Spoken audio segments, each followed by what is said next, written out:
Hi, this is Allison Lee Rosenfeld, and you may know me as the voice of Bonnie from Pokemon, and you are watching Anime Egotists. Will you please take care of my big brother? Happy watching! And welcome back to the Anime Egotists, where Sojiro actually makes curry for us. Yeah, it's nice of him. Yeah, he probably shouldn't have to, and I feel like I'd like his coffee. I don't know how much of a coffee drinker you are. Nah, I don't drink coffee, so. Maybe he can find something else for you. But anyways, my name's Alex, and man, I got nothing for this. I have Persona on the mind right now, so my brain's kind of all over the place. And I'm Richard. I don't have Persona quite that much on my mind. Maybe it'll get its own video someday. But guys, we are back, and when we watch anime, let's just say there's a lot of reactions you could have to certain scenes. Yeah, they can make you feel everything. You can feel angry for a character, happy, sad, overly excited, hyped. Or just utterly confused at points. Exactly. And so we decided to talk about some of the moments that gave us our biggest reactions to anime. Yeah, we're definitely not running out of ideas for podcast episodes at this point. But regardless, the just moments in anime that make us go, well, it wasn't boring. And as we said, that can be good, bad, neutral. I'm really interested to see if you have any that made you so neutral about something. Let's just get into it. Do you mind starting us off? Sure. So I've talked about this moment before, and that's why I've decided to start it with it. And it's uh, All Might's last stand and the "You're next" moment. So, if I remember correctly, this is season 3. It's towards the end. We get this epic fight between All Might and All for One. He goes all out. You get his big ultimate attack. All of his attacks are named after places in the US, so it's usually US states or a city or something. But you get his ultimate attack, which is the United States of Smash. Defeats the villain, and he kind of turns slightly towards the camera, points to it, and says, "You're next." And it has two completely different messages, but it's told perfectly. To the regular everyday person, it's All Might saying, if you want to do villainy, I'll take you down next. But to Deku, it's, this was my last fight. I'm passing the torch to you. And it's just, this I still think is the best moment in all of My Hero. It's just, it's done perfectly when it comes to all the shonen stuff that I enjoy so much. Yeah, based on what you've told me of this scene, I do think does sound like a pretty emotional. Like it could get you very much into the series or get you to really notice what's going on. I notice a lot of My Hero fans, besides you, don't seem to talk about it as much by comparison, though. Yeah, I know that. I know the Class 1A performance musical is talks about, I think, a good bit more, and then there's other moments like the initial end of fight. It's the end of season 1 is usually talked about a good bit, but to me, this is the moment that's like, wow, this is like, this could not be a better end to this part of the story at this point. Yeah, I can agree with that. I now every time I do hear about this moment, I just like to think, yeah, Deku, he wasn't talking to you. He was talking. He's talking to this He was talking to this random guy over here with mustard gas powers. Yeah, yeah, the guy in prison. Okay, yeah, we'll go with that. And it's like, oh yeah, I can turn my life around. Now I'll be the hero that saves the day. Who's this Deku guy? No, get him out of here. I don't even think he was broken out of prison. That's the thing. They had a whole prison breakout arc at the end of last season, and I don't remember him being included in that. So, yeah, they left the kid in prison. Yeah, yeah. I did think we just created a headcanon, but maybe that's another video for another day. Yeah, it's quite possible. But I can co-sign on to your pick. All right. So your next one or your Ah, first one? the first moment in the anime that really just makes me question what I'm doing with my life.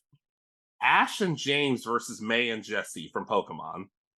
Okay, yeah, I can go sign on to this one. Okay, so the thing is, throughout this episode, Ash and May are bickering with each other, and it's lasting the whole episode. And same for Jesse and James. So at one point, they just decide, "I'm done with men. I'm done with women."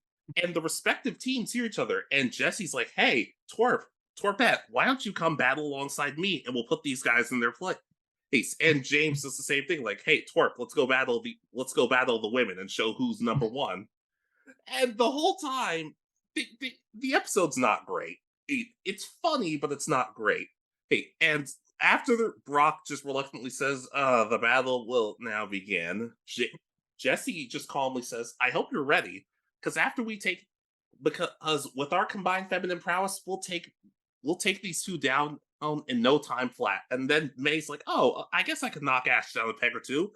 And I guess James was not in a good mood that day, because the moment that gets me to react is him saying, and I quote, "Let's blow those whining women back to the Dark Ages right where they belong."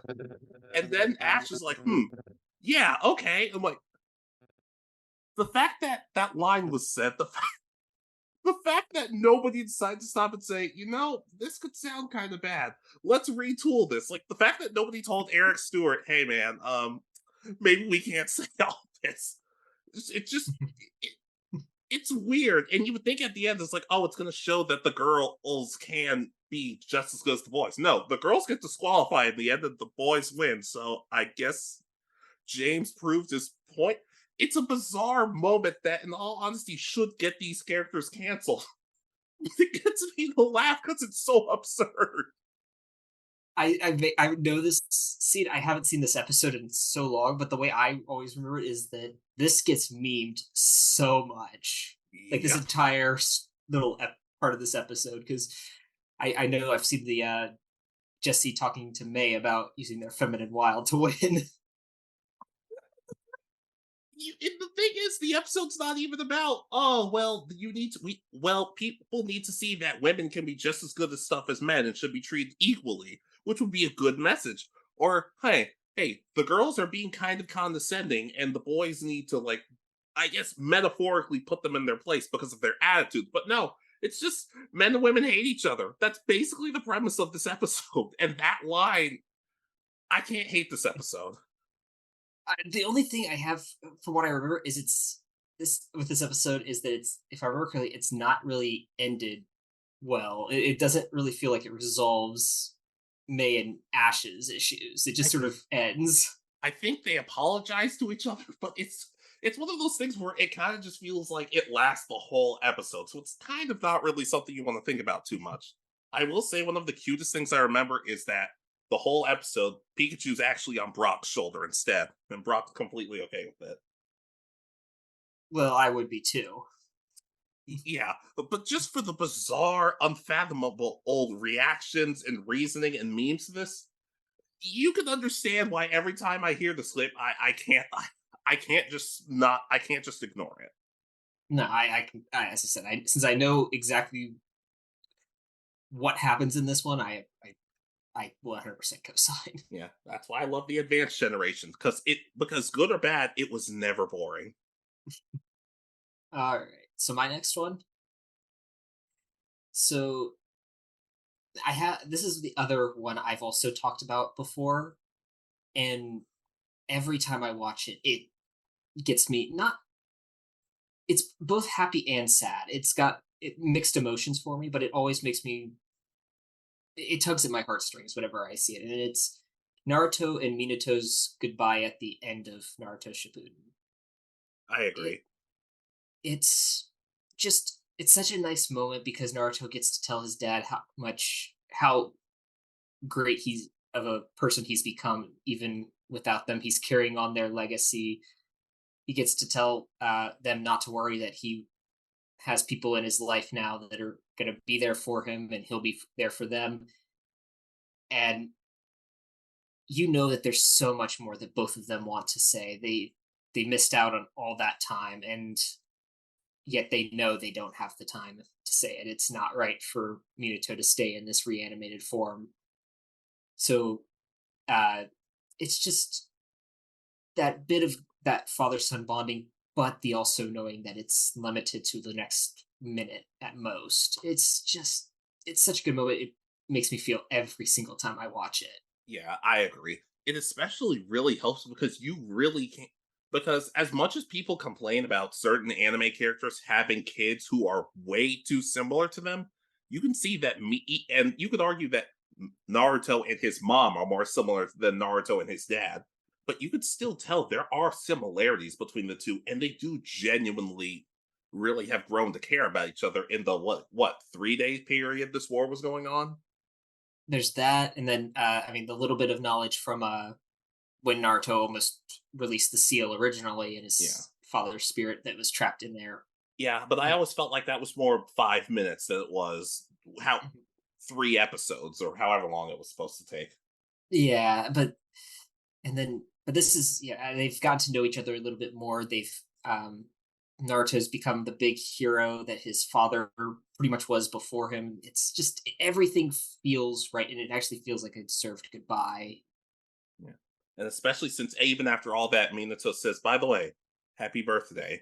Hmm. And as touching as it is, there it does gets ruined for me personally because at this point I'd be saying, wait a minute, what about that? What about that kunai that lets you teleport? Can I get that? And he's like, oh, I'm fading away. But like I'd be like, somebody could have used that, but okay.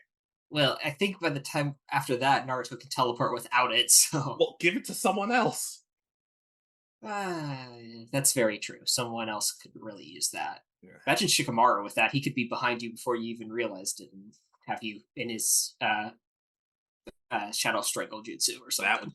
that would be terrifying. Maybe he could use a power up nowadays, considering everything I've heard. But I can Yeah, definitely co-sign. It's definitely a moment that you'll always remember. exactly.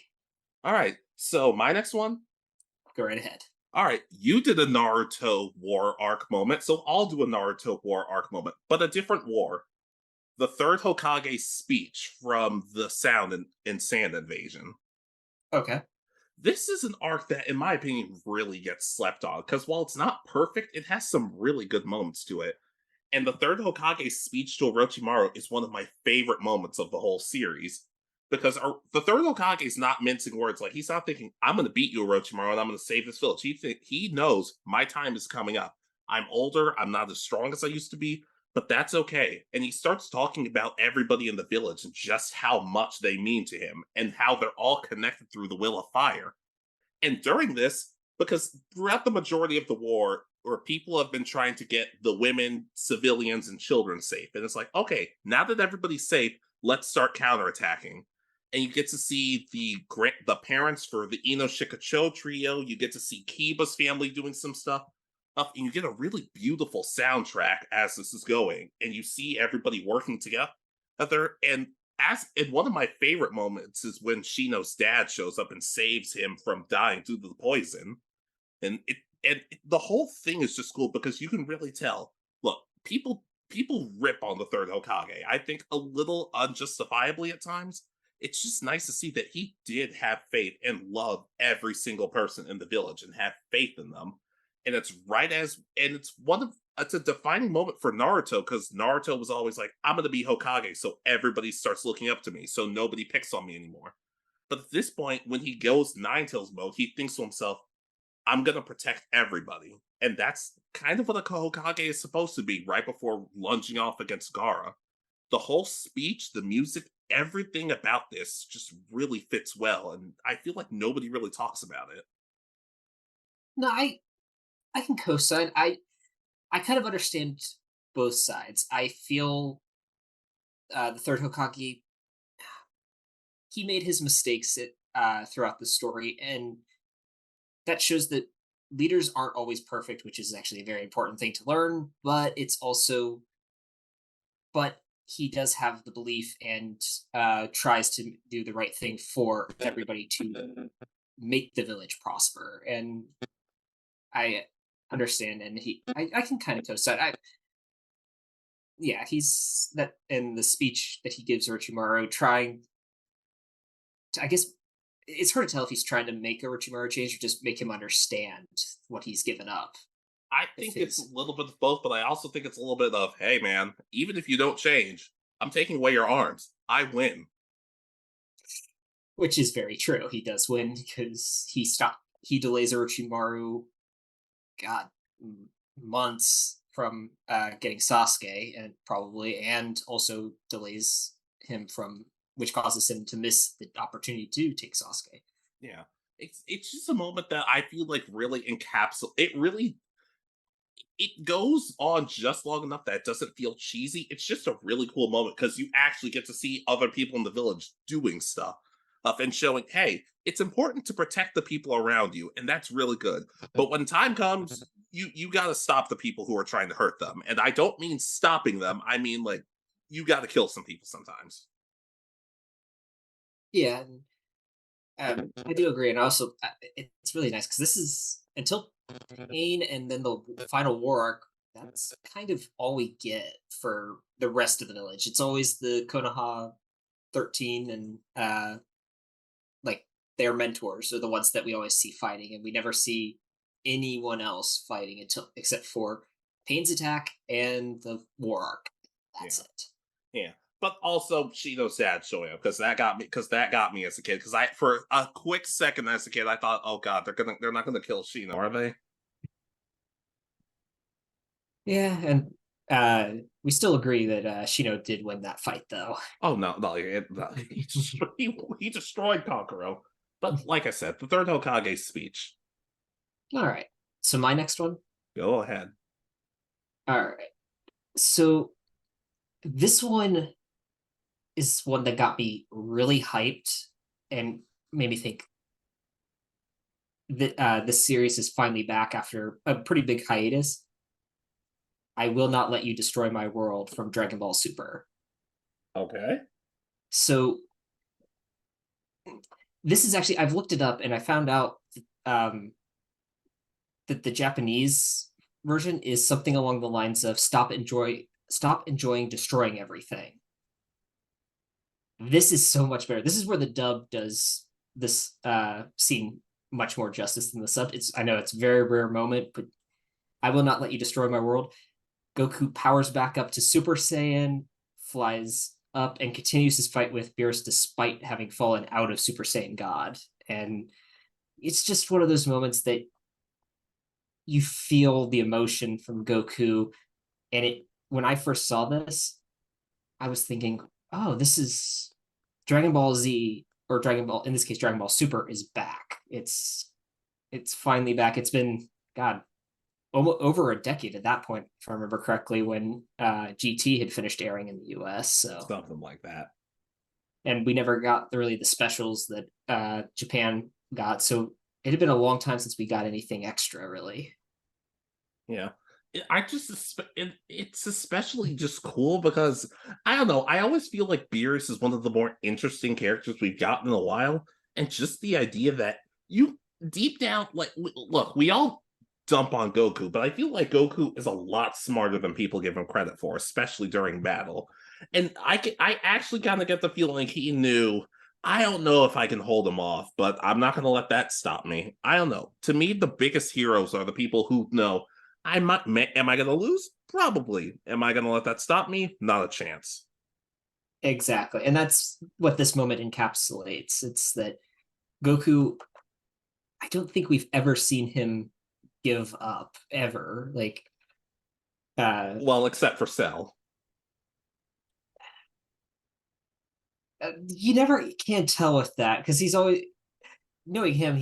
Because he apparently, looking back on that, he promised Chi-Chi that he would get a job. So I think he just didn't want to get a job because he knew he'd beat Cell. So he's like, okay, I'm gonna get myself killed somehow so I don't have to work. Knowing the afterlife, there's a good chance you have to work even in the afterlife. That is, oh god, that's depressing. Never mind. I take that back. Never mind. Nah, but it's just, and the way it's said, it's perfect.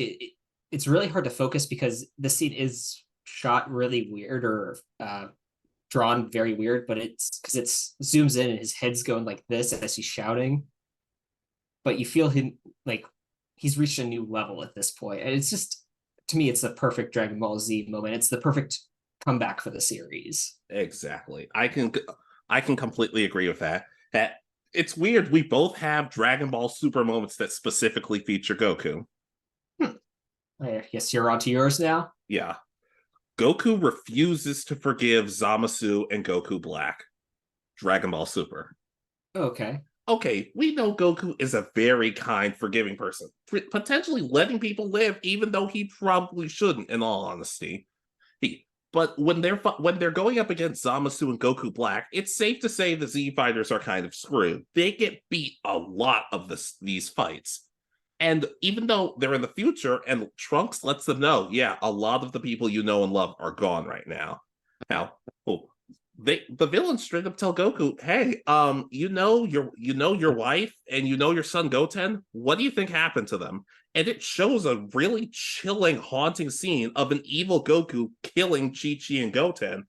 And rather than Goku be like, "I'm going to stop you. I'm going to power up," he just screams, "I will." He heals himself, basically, goes into an adrenaline-filled rage, and says, "I will never forgive you for what you've done," and turns the tables.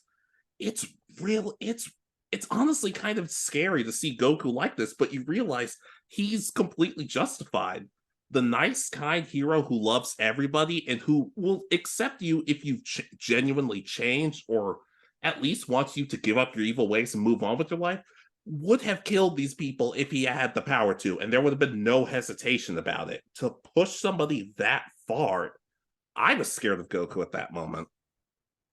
Yeah, this is definitely one of those moments in Dragon Ball. It's one of the few moments. It's God, the only other one I can think of right off the top of my head is the initial Dragon Ball Super Saiyan transformation, where he's legit angry and willing to kill or hurt the person, not out of just sparring, but literally, he wants to kill if he has to at this point.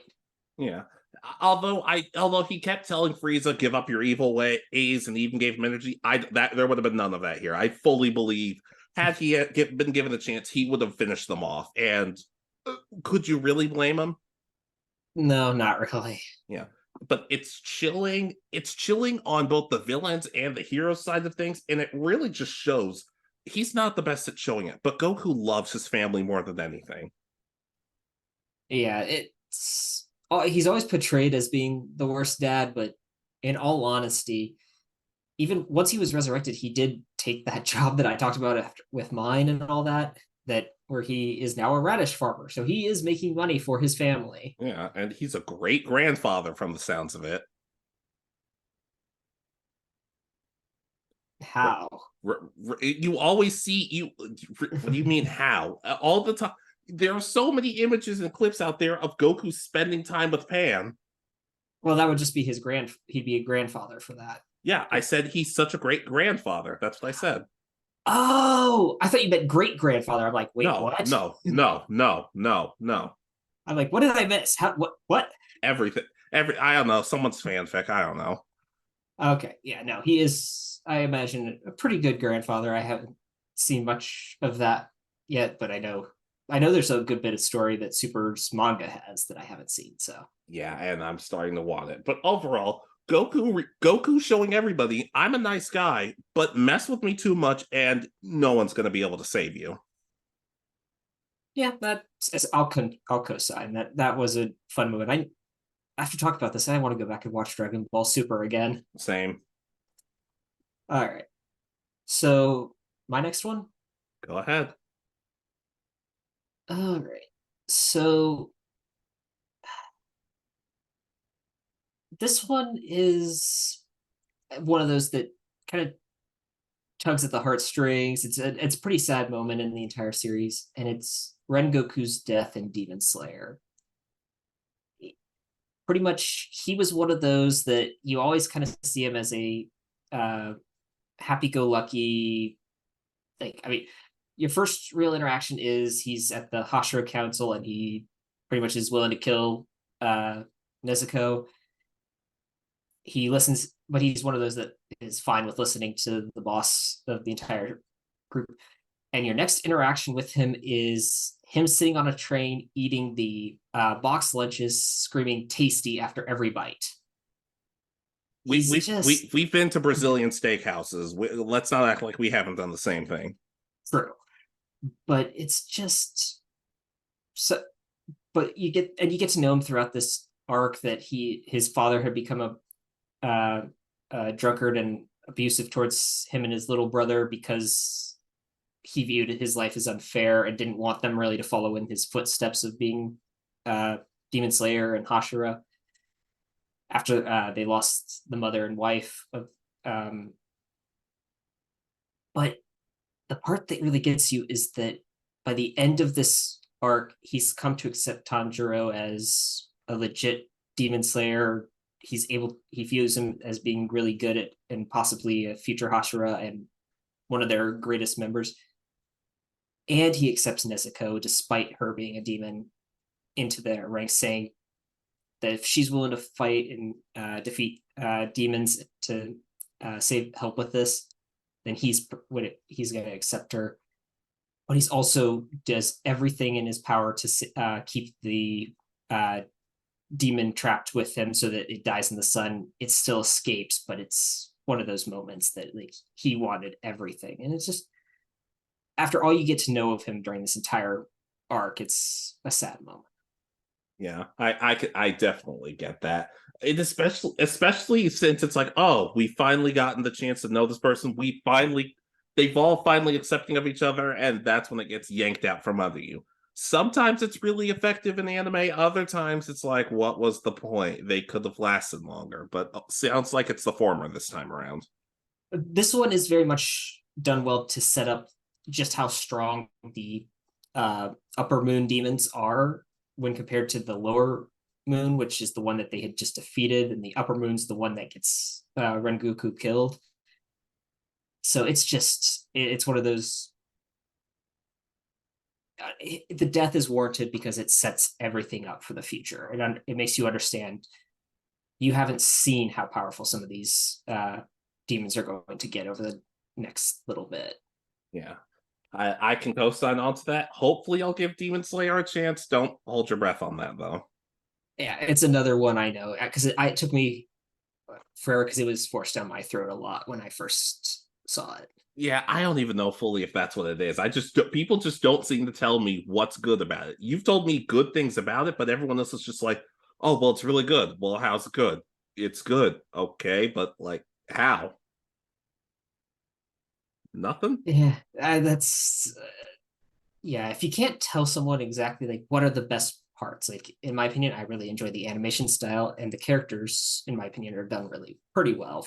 There's a couple that are iffy, or at least be honest about it and be like, what's good about it? I don't know. I'm like, all right, you're honest. I'll accept that.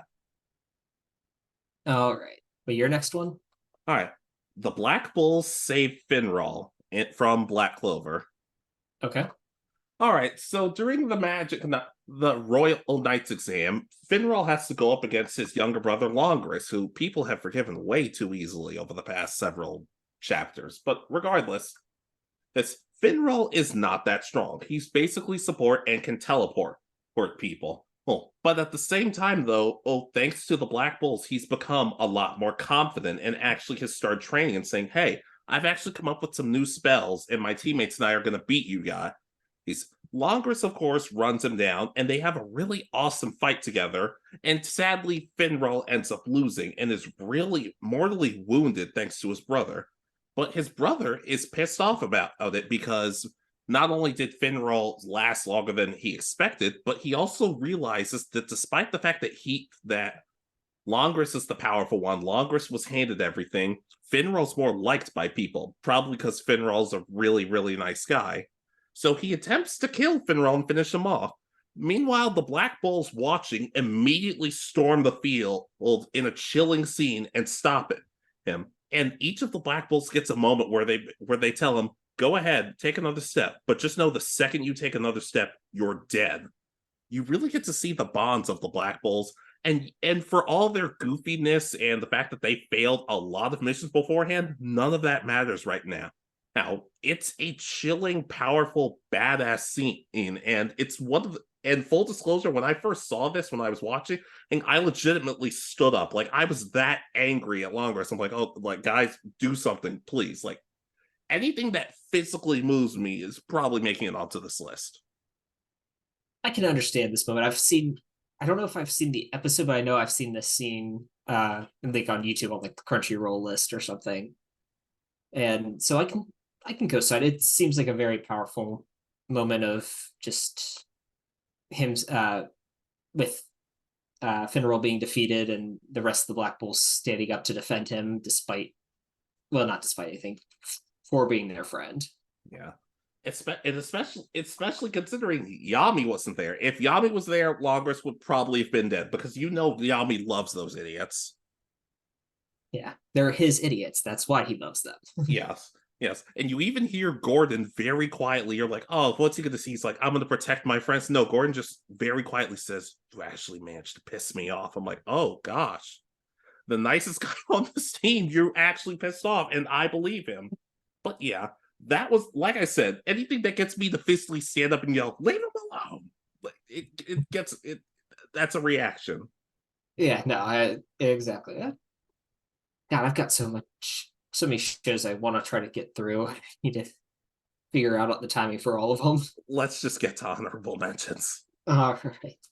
So my first honorable mention is Ichigo getting his Soul Reaper powers back in Bleach. So pretty much at the end of his fight with Aizen, using the final Getsuga Tensho, Ichigo has said he knows that he's sacrificing his connection to his Soul Reaper powers and they will eventually fade. We've gotten moments with Rukia kind of fading out, saying goodbye because he can't see her anymore, and then we cut to years later, and or about a year later, and he's starts training, getting these things, getting the full bring powers. Well, Ginjo steals them from him, and you feel his emotion because all his friends think he's gone crazy because their minds have been altered to think that other people were their friends and he was not necessarily their best friend anymore. And you feel all this emotion, and all of a sudden a blade is stabbed through his chest, and he's turns and he thinks his father and Unohana have betrayed him. And then they're like, no, you idiot, turn and look. And he turns, and Ruki is standing there with this, and you watch, I forgot what it's called, but the portal between the Soul Society and Earth opens, and all of the Soul Reapers come by, and they explain that they poured their Soul Reaper powers into that to give him his powers back. He awakens and wields his big sword, swings it, and like the sky clears, and the bad guys think that was a Getsuga Tensho, and it's like, no, he just swung his sword. Does number one start playing when he does this? It plays during the fight. I can't remember if it's right then, but it's still it plays shortly after that. I know. Yeah, and anytime number one plays. At any time somebody gets their powers back, it's honestly, I don't want to do another video about it right now, but it honestly is a pretty convincing cliche. It's always something that's like it's because it's normally done well, because when someone loses their powers, they feel lesser about it. So when they finally gain them back, that's when it feels like we care again. That's when it feels like, okay, the villain's in for a rough time. Yep, and it's just, and when it comes to Bleach, whatever number one plays, you could almost always say that that's a great moment. So, yeah, I guess so. Like I said, it's not my favorite song from anime, but I don't see us doing a video about that. But it's up there, but it's just not my favorite. No, I can understand. I grew up watching Bleach on Cartoon Network, so whenever I heard the song, it was like, oh yeah, this is awesome. I could probably say what the worst one is. It's Excalibur song from Soul Eater. But at least, somehow Excalibur's, I think, the only character that got his own theme song in The other people got their own. It's just like but they themselves didn't sing it, so I guess it wasn't as noticeable. But I understand Ichigo getting his powers back. I can definitely see why that's something you would gravitate towards. It's something you'd be like, oh, yeah, I'm gonna keep watching this. Unfortunately, we only got like 10 more episodes, and then it went on hiatus until the Thousand Year Blood War arc started. So At least you got it. At least they didn't wait another 1,000 years to bring it back. that's true. And I need to catch up because I've fallen behind on episodes. I got through the first part, and then they went on a break for while they animated the next part. You've been complaining about it for so long, and then it comes back. Yeah. Okay, so my first honorable mention, Go right ahead. Marika's accent gets revealed. Nisekoi. Okay. Honorable mention because it's not necessarily that big of a moment, but at the same time, I just find this moment more interesting than super amazing or super terrible or hilarious or anything. So Marika shows up and she claims, "Oh, hi, hey, I'm Marika and I'm Raku's fiance from when we were kids." And she's very prim and proper and a little stuck up at times. But Raku admits, yeah, I don't remember this girl in the slightest. Which what I pointed this out before. If you can't remember who your fiance, who you promised to marry, maybe you shouldn't be with any of these people because that's kind of pathetic. But regardless, the more the episode goes or she's introduced happens, he starts to realize, wait a minute, she remembers all of this stuff, but I don't remember anything of it. What's going on? These memories make sense, but not with this person.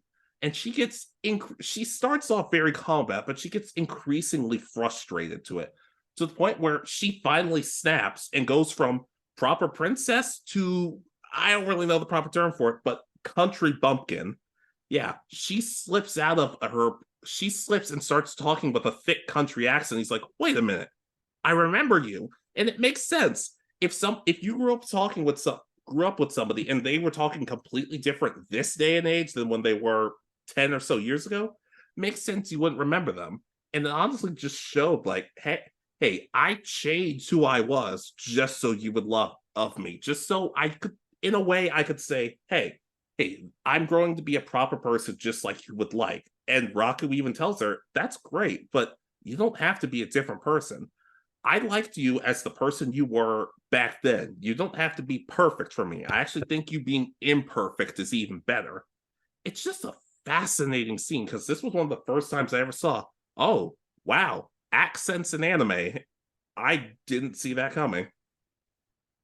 It sounds like a very interesting moment. I don't know the series as I've talked about before well, but I would be an interesting moment of I'm just thinking like meeting someone I used to know who spoke a specific way and listening to them possibly speak either more proper or have changed how they spoke. I could definitely see not remembering or not recognizing someone at first. Yeah. And it's weird because it gets brought up every now and then. It's actually like her backstory is actually kind of sad because she's been sick through a lot of the series, and Raku was her only friend. And so there's even a moment where she, as a kid, she's asked, "Hey, what type of house would you like?" And he starts explaining, "Oh, a big house with windows and just basic house stuff." And she actually gets a part-time job and starts saving up. And there's a giant fishbowl of money where it's like, when we get together, I'm buying a house. I'm buying the house that he's always wanted. It's stuff like this where you're like, huh, she was one of the least popular characters, and I kind of feel sorry for this girl. Wait, really? Like she sounds like she would be one of the more popular ones. Oh, here's the thing. She can be obnoxious with how prim and proper and she's kind of mean to some of the other girls, but at the same time, I'm just like, there are too many good moments for me to fully hate her. Is she my favorite? No, but I'm like, I can't hate this girl. In a way, you kind of start to root for her. I can understand that. Yeah, but her accent showing through, she went from it was a moment that got me to go from, okay, another girl to, oh, I'm going to keep my eyes on you. All right. So my next honorable mention. So I could have picked any one of like 100 moments in One Piece, and I've talked about a lot of them. So picked another moment that's a pretty nice moment. It gets me not necessarily teary-eyed, but it's a nice moment. And it's Vivi's goodbye at the end of the Alabasta arc. So you really expect at this point that Vivi's going to join the crew. While she's the princess, you think she's got all these ties with the Straw Hats. She's like best friends with Nami. She gets along great with all the rest of the cast. But the Straw Hat crew understands that she needs to stay in Alabasta because she's got to rebuild her kingdom and make it and help make a better world from there. And she can do that better than being part of their crew. And so they decide to leave without her because she could get in trouble if the world government finds out that she's connected to them. So they try to leave sneakily, but she kind of finds out that they're leaving and rushes to them. And you find out that, and Luffy and Usopp want to turn around and say goodbye, but Nami makes them stop, and they actually listen to her because the world government's listening. And so you get this moment where all the Straw Hats are holding up their arm, where they have this mark on it so that they could differentiate them from oh god, I forgot what his name was. It might be it's not Mr. 3. It's Mr. 2 or something. It's the guy who can transform into them and disguise himself. And it's to show that they're still connected, but she has her own duties here that she needs to fulfill, and they understand that and don't want to get her in trouble, but they'll still be there for her. And it's such a nice moment. Yeah. This is honestly one of the earliest One Piece moments I remembered, because as a kid watching, I was like, oh, she's going to join the crew. She's going to join. Oh, no, she's not. What the hell? Well, but you also kind of get that she's honestly an honorary Straw Hat pirate, which honestly there are tons of. There's a giant whale that's an honorary Straw Hat. Yeah, and there's a Gaiamon, who's the guy trapped in a chest. He's a member of the Straw Hat Pirates, technically. Wasn't there a tree stump one episode? Depends. I think there might have been 2. There's one, I think, in you should not be able to say, oh, it depends. I think there might be well, there's one in Whole Cake Island that gets captured by the Straw Hats and is forced to work with them due to having part of Big Mom's Beaver card. And then in Thriller Bark, there's Dead Zombie Tree and Zombie Unicorn, who also Luffy wants to recruit. All I remember was it was very early on in the series. I don't even think Usopp had been recruited at this point, but I could have been wrong. And that might be Gaiamon you're thinking of, the guy trapped in a chest, and he's got like a fro that looks like a bush. Yeah, that's what I don't know, man. The series is confusing enough. Yeah, no, but there's tons of honorary Straw Hat pirates, so. Yeah, Luffy invited us at one point, and I said we'd think about it. You do know that to him that means we're part of his crew, right? Yeah, but I wanted him to sweeten the deal. So I guess not. But yeah, I can understand. And honestly, I kind of want an arc, and I don't know if it's been done yet. I'd love an arc where all the honorary Straw Hats have to team up and fight together or go adventuring together. There's not necessarily an adventure. There's the oh god. There's some big like gathering of all the heads of state of the world, and you have Vivi.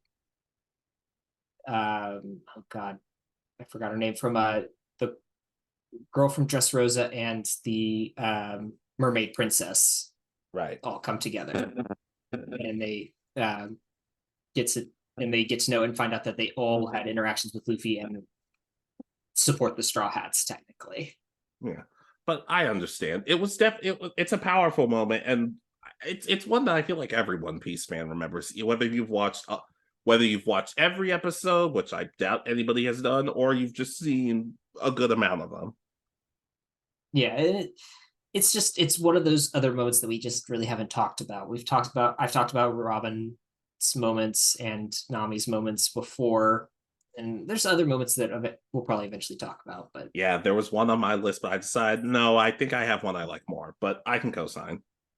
All right. So your next honorable mention? Joey wakes up in Battle City from Yu-Gi-Oh. Okay.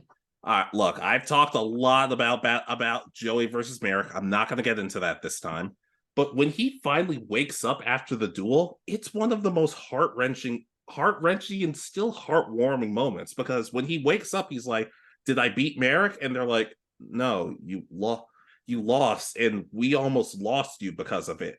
And Joey just has to sit and lament of, "I failed in the end." And it's really an introspective moment. We don't get a lot from him because whenever he fails, people make fun of him, but like nobody knows how to tell him, "Hey, sorry, but you lost." But it also gets heartwarming because as he wakes up, Serenity hugs him and he's like, "What's going on?" And Taya's like, "Well, we were waiting for you to wake up." And we know that Duke has not been the nicest to Joey. He made Joey dress up in a dog costume that one episode, but you even see him. You even see as Tay is talking, you see Duke is trying to hold in tears and mercifully failing at it. And only after all of that, Tristan grabs Joey by like the scruff of his shirt and he's like, "Don't ever scare us like that again." And he starts breaking down this. I mean, the girls were really worried about you, but I knew you'd pull out of this. And it's just a beautiful scene because for all the talk of friendship and we'll always be there for each other, you really see it in this moment and you feel bad for Joey, but at the same time, you see that everybody's just happy that he's back.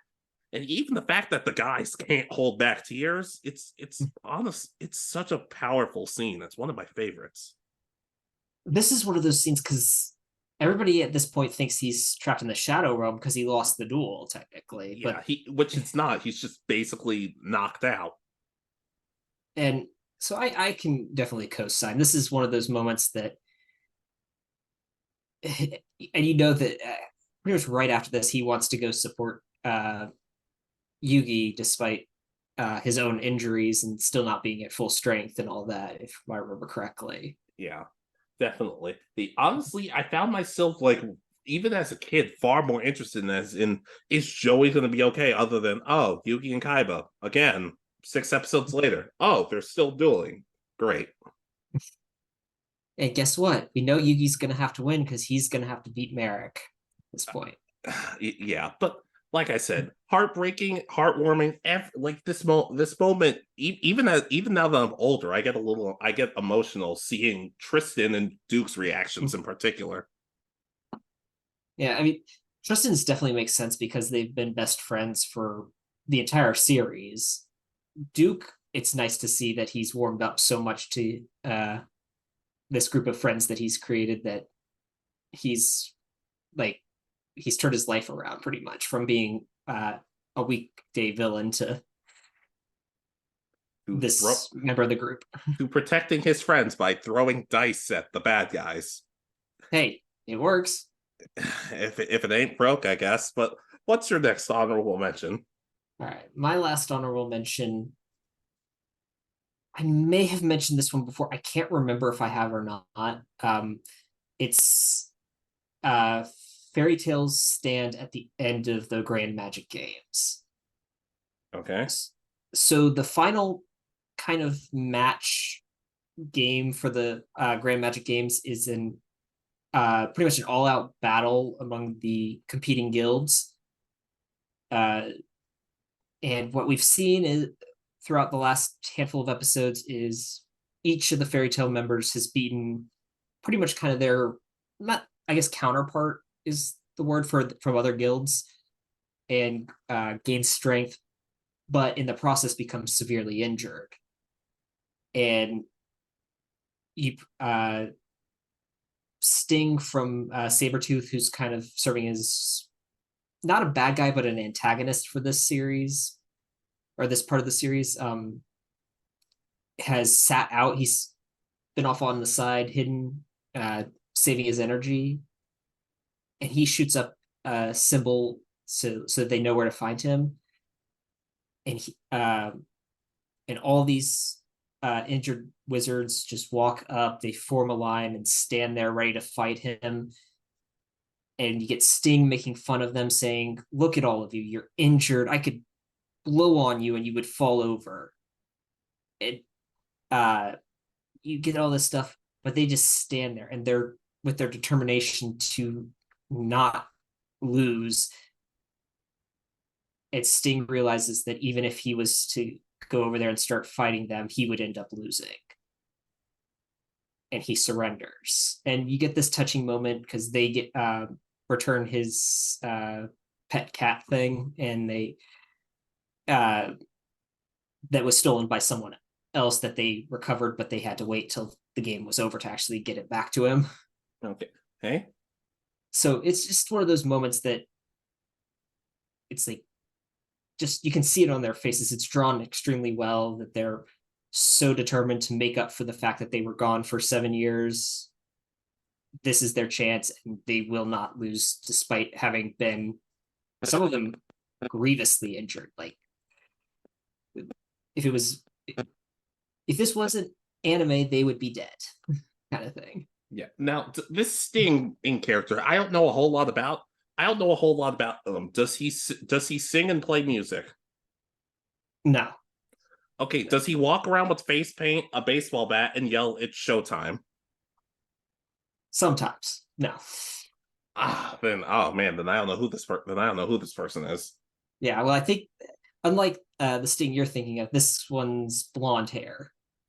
Well, the wrestler Sting also was blonde at one point. Wait. Is your Sting a surfer? That's quite possible. Holy crap, it's the same guy. No, I in all seriousness, I do understand. In all seriousness, I think I remember you talking about Sting, that he should have ended up with Yukino, whatever her name is.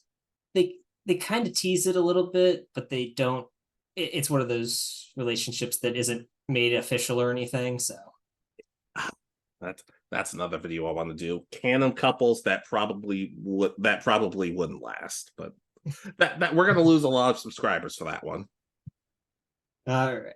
But yeah, it's just, as I said, it's just a kind of a powerful moment, because they get someone who's completely healthy to surrender despite their grievous injuries, and just by standing up to him. Yeah, it sounds like a really cool movement, and I know you've talked about really enjoying this arc before, so it's nice to know. Yeah. All right. And your final honorable mention? The cookies from Shimoneta. Yeah, no, okay. No. That's part of it. But I'll just want to leave on that awkward note. In all seriousness, Takina's dessert from Licorice Recoil. Okay. Okay. So, despite the fact that this series is about a bunch of teenage girls running around, in some cases killing criminals, saving the day, helping people, in some really badass moments, it's also about our main characters working in a dessert cafe.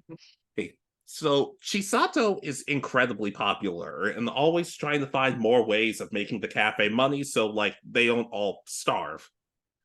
So throughout the episode, you see them trying to come up with new ways, like, oh, maybe we could do a special attraction, or maybe we could get side jobs to make money for the cafe. And Takina is not as good at this stuff. So she decides, well, how about we come up with a brand new dessert? And she comes up with one. It's like this chocolate, I don't even know how to describe it, like a chocolate cake or a giant chocolate pancake. It sounds delicious with all the toppings. It really does. The problem is, you take a good look at the dessert, and I don't really know how to describe this without potentially having this video being demonetized, but it looks like a giant mound of shit. Okay. Yeah, you would, and the thing is, it's popular. Everyone's buying it, but Chisato and one of the other patrons there is like, wait a minute, are people buying this because they think it tastes good, or does it look a little off to you? And Chisato's like, oh, yeah, it is. Takina doesn't know. She's just like, my dessert's really popular. And then through some shenanigans, she sees that online people are posting about it. It's like, huh, look what this dessert looks like. And she's traumatized for the rest of the episode about it. And despite being normally cool, calm, and collected, or sometimes even scary with how her anger is, people are trying to comfort her, like, hey, it's popular, shouldn't you be happy? And Takina's like, please just don't bring it up, please just move on, please. It's honestly, in my opinion, probably the funniest moment because you just get to see a new side of this seemingly serious character, but you just get to see her. You see her suffering, but it's people aren't making fun of her. It's more just like, hey, it'll get better, I promise. And she's just like, no, turn the cameras up. No, just never let us sell this again. Sounds like a very funny episode overall, with just yeah, just not wanting to be embarrassed over something that you've created, yet it's so popular because of it. I think that's what this channel is becoming. Yeah, that makes sense. Overall, though, just the kind of cute moment, but also me realizing at some point I'd have to tell her, I'd be like, hey, look, I appreciate everything you're doing and I appreciate this dessert, but does it look a little off to you? And she'd probably be like, no, why? You know what, forget it. Somebody else handle it. All right. But my final one. Please go ahead. So I have the space battleship Yamato launches and saves Earth from space battleship Yamato. Okay. So this moment, the Gamelons, who are the bad guys, know that something is going on Earth. They've something weird's going on. Their powers being transferred really weirdly. So they target it with a massive interplanetary ballistic missile.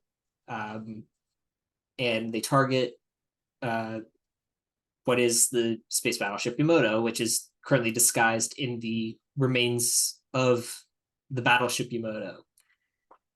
And it's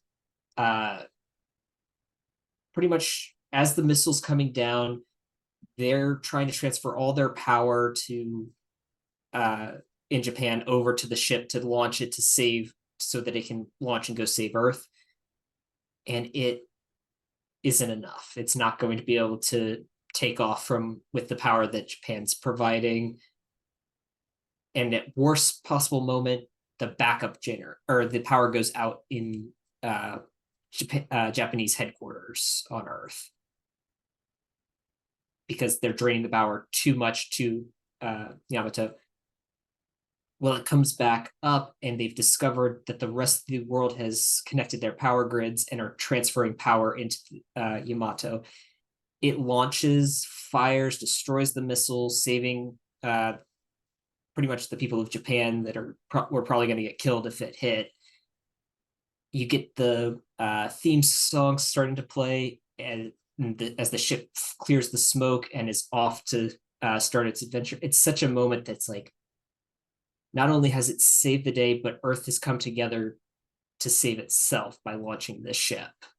And you get all these moments. I mean, it's in the series, the ship is like nicknamed like the Ship of Hope. It's got all these different little nicknames because it is in the series the last hope of humanity. Yeah. Is this also the right around the part where Captain Okita dies? No, this is the start of the series. Wow. That's the end of season 1, technically. There are multiple seasons? Wow, I didn't even know that.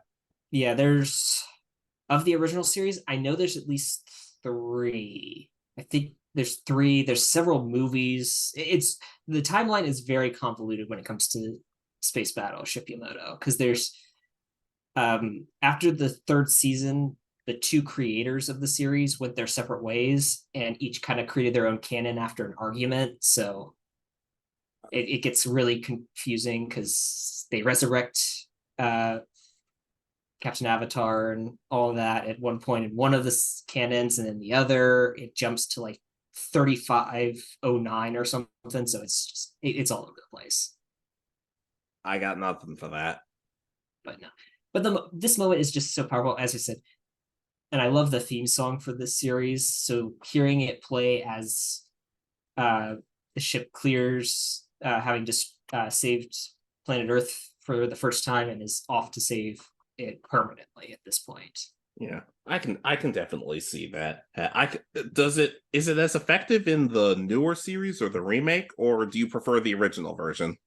I haven't watched the original version in a long time, so I'd have to go back and watch. I would say, but based on that, I would say yes, because I watched the newer series more recently. Oh, okay. Well, I guess a win by technicality is still a win. So good on you, remake.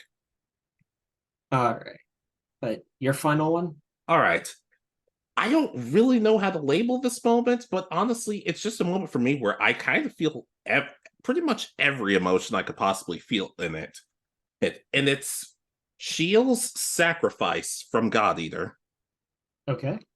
Okay, so at this point in God Eater, all of the main cast of Blood has met each other. They don't completely get along, but at the same time, they know when to work together and put that aside.